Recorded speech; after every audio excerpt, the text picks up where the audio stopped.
what team is the better fit for Benjamin Šeško? All-encompassing when it comes to football, when it comes to marketing, when it comes to his future. What is the better fit, Newcastle United or Manchester United? Welcome back to Scoreline. JD Dyer, Stefano Fusaro here with you.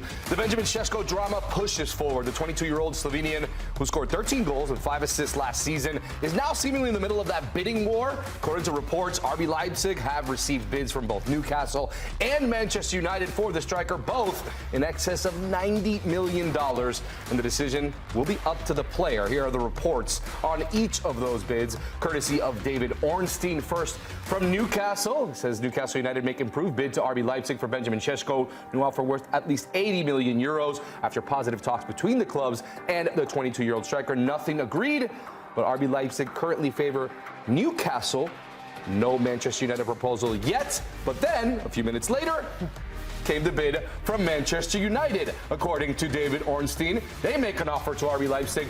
A proposal of 75 million euros plus 10 million euros in add-ons reflect the Manchester United valuation of the 22-year-old. They believe the striker favors Old Trafford, but no reply yet from the player or from RB Leipzig. We're going to get down to what we think is the better move for the player in just a second. But, JD, I wanted to bring you in here because we know that massive transfer fees in the Premier League, that's nothing new. We've been seeing that for quite some time. More expensive transfer fees going to the Premier League than going to any other league in the world. But especially now from a striker's perspective, these salaries and these transfer fees are just absolutely massive. And it also goes to show that for as many attacking, good, solid, talented attacking players that we have that are English, there's not a lot of strikers that are from England, even in the Premier League. And we're seeing that now. I'm starting to get a little bit concerned. And it's not because, look, I'm not trying to show any bias to the UK, but I'm always going to try and back my UK boys where I can. And when I see the notable Premier League strikers, all coming from different regions of the world, Norway, Sweden, France and Brazil respectively, it starts to make me question about, okay, what's going on wrong in terms of the coaching systems and the academies that are developing here in the UK? Because I came up in a different type of era. I'm young enough to remember your Shearer, your Wrights, your Sheringhams and your Coles. 4 different strikers representing England, all being leading strikers for their teams and going representing. And I'll bring it even a little bit closer to home. Think about your Rooney, your Owens, your Defoes, your D. Studges. They were all different type of strikers, but they all brought something different to a team. Now I'm seeing a real short list in terms of just the players that are coming through. And I love Liam Delap. I've this week compared him to a young striker I thought in terms of 2002 and 2003 in James Beattie. But I'm not seeing that fluctuation in terms of young players coming through, number 9s after number 9s and being given an opportunity. You know who I blame? Pep Guardiola. I do. Because as soon as he's coming with this inverted 9 system and false 9s here, these young players don't want to be number 9s anymore. I'm born in the 1900s. I remember a time when the number 9 is the most important position on the pitch. And nowadays, everybody wants to be an inverted winger. Yeah. I heard a young player say to me the other day when I was talking to him about his development in an academy system, he said to me, I can't play off the right. I said to him, but you're right-footed, I don't understand. It doesn't suit me. I'm sitting there scratching my brain and thinking to myself, bro, you're a forward. Your job is to score goals. It doesn't matter if you play left, right, through the middle. My brother, put your notes down, understand what your assignment is and score some goals. But again, just bringing it back to this, it's a concern because we do have world-class strikers. Harry Kane is obviously always going to be up there. Marcus Rashford now plays his football, of course, in Catalonia, but where's the next one? Right, and let's be frank here. I mean, there is an embarrassment of riches as far as attackers are concerned, because there are a plethora of wingers that play for the English national team that could, I mean, you have about 3 or 4 different superstars at the wing for England. But as far as standout number 9s after Harry Kane, that are at that level, there is a gap. And it is interesting. And you mentioned, obviously, Gyökeres, you mentioned Haaland and all these players from other countries as well. Well, Šeško seems to be the new one, and he is obviously from Slovenia. But let's get it from the German perspective. He's been playing his football at RB Leipzig, and for that, we bring in our German football correspondent, Rafa Honigstein. Rafa, thanks for joining us. What's the latest as far as RB Leipzig are concerned and the German media are concerned about Šeško and him departing for the Premier League? Well, the German media think it will happen. Šeško's been training by himself, so not to get injured. They believe it's going to happen. Now it's just a case of haggling a little bit more, a few millions here or there. And of course, ultimately, the player making up his mind. I mean, the reason why both clubs are bidding is because they've been encouraged by Šeško's camp. You know, if he had said to them from the outright, I'm only going to club A, not club B, then you wouldn't see two bids. But he's obviously been open enough. Leipzig are certainly open because it's in their benefit. It's to their advantage if they have more than one bidder. But if the bids are in a similar sort of ballpark, where it's just a couple of million euros here or there, ultimately the player can decide. Leipzig will not be able to force his hand and say, oh, Newcastle have bid 5 million euros more, you have to go there. Or, you know, Man United now have bid 5 million more, you have to go there. When it comes to a valuation that's going to approach the triple million figure that they want, so around about the 100 million euros, and we're not far from that already, then the player can decide. And David Ornstein is the gold standard of that. If he says that the player is leaning towards Man United, I have no reason to disbelieve that. But I think it shows you that this has been an interesting and slightly different type of race, where actually two clubs have felt encouraged enough to go, if not all in, then at least put a serious proposal in writing to get the player signed. Rafa, you are right, because for a long while we haven't seen two clubs going into what I call a bidding war over a single player. But I have a more important question. Is he worth all this money? I mean, look, it's a lot of money to be outlaying on one player.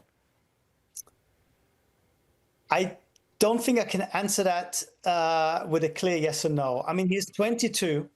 He's got unbelievable potential and talent. I think his ceiling is higher than that of Gyökeres. But Gyökeres is 5 years down the line. We know that centre forwards tend to peak a little bit later. Erling Haaland notwithstanding, they usually come into themselves, into their own in their later years of the 20s. That's reflected in his numbers. He's never reached 20 goals just yet. And that's playing for a very attacking team in a league where we've seen goal scorers do really well recently in the Bundesliga. He's only scratched 14 league goals, which for a player of his talent and Leipzig's talent shows you that there's still a lot of growing to do. So whoever gets him is going to make this a project and say, okay, this is not going to be necessarily my number one superstar from day one, but in 2-3 years' time, he's going to look like a bargain because we can take him to the next level, and he can become the next Haaland. He become the next Lewandowski or the next Harry Kane. But right now, you're buying that potential. And if you're Man United and you already have Højlund there, who you believe had similar potential but hasn't quite worked out, I think you need to show a lot of patience. You need to show the kind of patience that perhaps a club like Man United find it harder to show than if he goes to Newcastle, who have had a history of developing players with slightly less pressure, slightly less heavy weight of the shirt, prominent centre forwards like Alan Shearer notwithstanding in the past. So it's not that easy, I think, from the player's perspective to say one club is definitely better proposition than the other, because I think they both have pros and cons as he's concerned. Okay, I'm gonna manage here a little question to both of you. So we're gonna start with you, JD. Okay. What team is the better fit for Benjamin Šeško? All encompassing when it comes to football, when it comes to marketing, when it comes to his future. What is the better fit, Newcastle United or Manchester United? If I'm being honest, Manchester United is the better fit, because as Rafa just alluded to, his ceiling is higher, but also Manchester United's ceiling is higher. If you become a legend number 9 at Manchester United, you become an all-time great player in the history of football. We can sit here and we can list them. Ruud van Nistelrooy, Wayne Rooney, Teddy Sheringham, Ole Gunnar Solskjaer. Their names and who they are reverberate around the world. I feel like if you're a number 9 in a Newcastle shirt, Alan Shearer, I mean, Michael Owen's also obviously tried to fit into that realm, Les Ferdinand, they're great names. Alan Shearer especially is notably, of course, domestically, but if you're talking about worldwide success, and obviously then it depends on how he sees himself. Mm-hmm. If he really does value himself as one of the best strikers in the world, he should want to take on that Manchester United project. Interesting though, because Manchester United, no European football. Newcastle is in the Champions League, and for Manchester United, is there European football on the horizon? I'm not so sure about that. Rafa, what's your take? What club do you think is the best fit for Šeško? I mean, you can see the Man United appeal, as JD has said. It still has a special place in people's imagination. It is a huge club. Your value in terms of individual endorsements is going to go up to another level. You know, for just a simple example, when you have a contract with your shoe manufacturer, they have different brackets, and you make different money in relation to what bracket you're in. As soon as you play for Man United, you go to the top bracket. Newcastle are not quite there yet, so you get a little bit paid less. I mean, that's not going to make the difference in terms of the decision, but it shows that these clubs don't quite exist on the same level, even though Newcastle right now, for the last few years, are clearly the more consistent club when it comes to league performance. But United still have a special position, just like Liverpool had, even when they were not successful all those years ago, people were still attracted to it. So I can understand for centre forward, you think, I can be that guy. I can be the guy that takes United back to that level where they belong, and I can be that superstar in a superstar club. If you ask me, though, in terms of his immediate sort of personal development, for somebody who still is a little bit inconsistent, sometimes looks a little bit low on confidence when things are not going for him, hasn't been able to shrug off the bad form of his team last season, and was also affected by it. I think Newcastle is a safer option in terms of performing well, in terms of growing, in terms of learning a trade, playing in the Champions League. But players don't tend to think like that. Players think, you know, I've got another 8 years at the top level, and I need to maximize that, and I need to go for it. And if United say, come wear that shirt, I'm not going to turn them down. So I think all things being equal, is much more likely to choose Man United than Newcastle. But I think there'll be good reasons for him to choose Newcastle instead.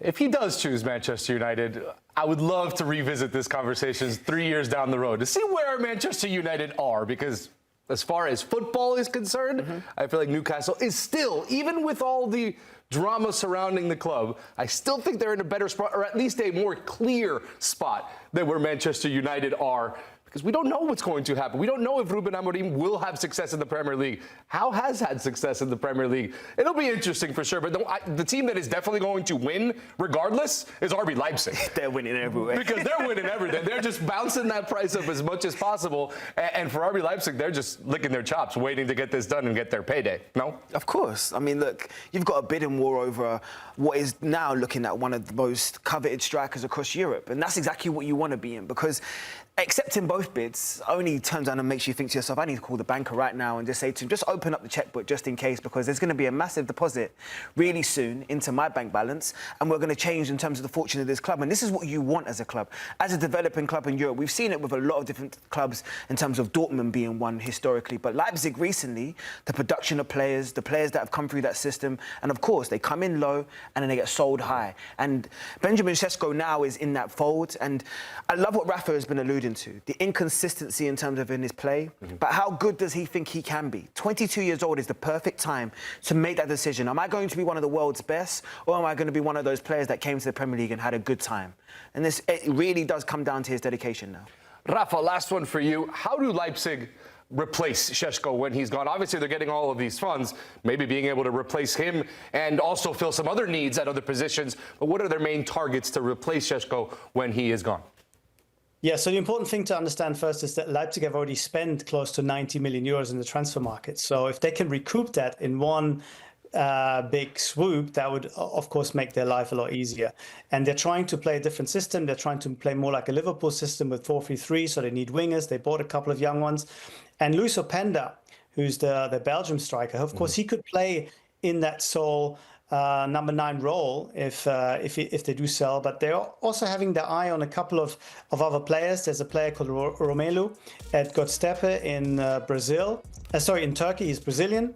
And there's also Fabio Silva from Wolverhampton that they're interested in. So not a like-for-like replacement, more investing in another potential rather than a ready-made player. But that's been the Leipzig success story, if you will, buying players cheap and then selling them on for a lot of money, as they do with Šeško, most probably, as they did with Guardiola not so long ago. And they feel that they're in a good spot, especially because he isn't quite yet the finished article. If he was a guy that they had to rely on for 30 goals every year, they would find it really, really hard to sell. But he's not that guy just yet. So to sell him now and invest the money in more Šeškos and more depth in the squad, it makes a lot of sense for them. Yeah, some good business from RB Leipzig for sure. And what could be a season that top four could be there for them, for the taking. So it will be very interesting in the Bundesliga for sure. Rafa, thank you so much for joining us here on Scoreline. Absolute pleasure.